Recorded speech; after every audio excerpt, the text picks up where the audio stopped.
Our next example of working with heritage knowledge on action learning pathways to more sustainable lifestyles is centered around the question of how can Amasi heritage inform food security and healthy lifestyle innovation.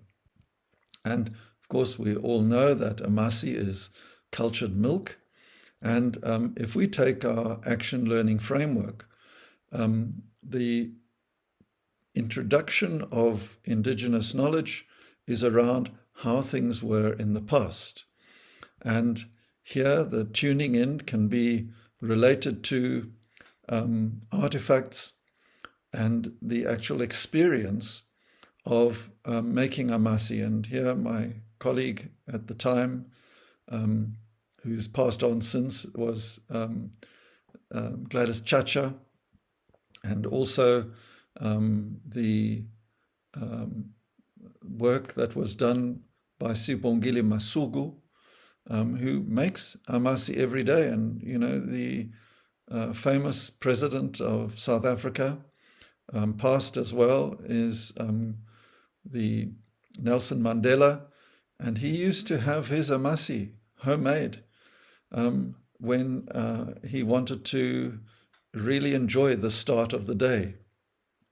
So there's a tremendous potential to begin with real-life experiences of using heritage knowledge to make wonderful, smooth, creamy, cultured Amasi.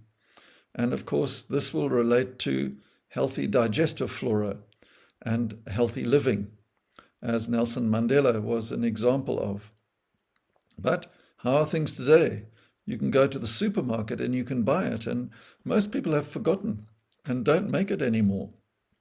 And then, of course, you'll find in the handprint care materials, there are examples of how you can make it. I make Amasi and yogurt at home with an incubator, and culturing it in the traditional way in small pots, small earthenware pots. And it's amazing how much different this is. And these are the kinds of things that you can do in the classroom to produce beautiful, smooth, tasty yogurts and Amasi that are very different to what you would buy in a supermarket today. So, you know, would you buy a bottle of sugar-based yogurt, or would you make your own? Would you buy it in a shop, home make, or both? And here, again, in Life Skills, you can explore this material. You can get it from CE in Ahmedabad, the home of handprint, or you'll be able to get it from the Previn Chetty down at the Environmental Learning Research Centre, or you can write the materials yourself and share them together as part of this course that we're hoping to lift out and illustrate how Indigenous knowledge can become a way of touching the past in our memories to feel the future flying on the wings of imagination. So the students are learning to do things. They're learning to reimagine the future.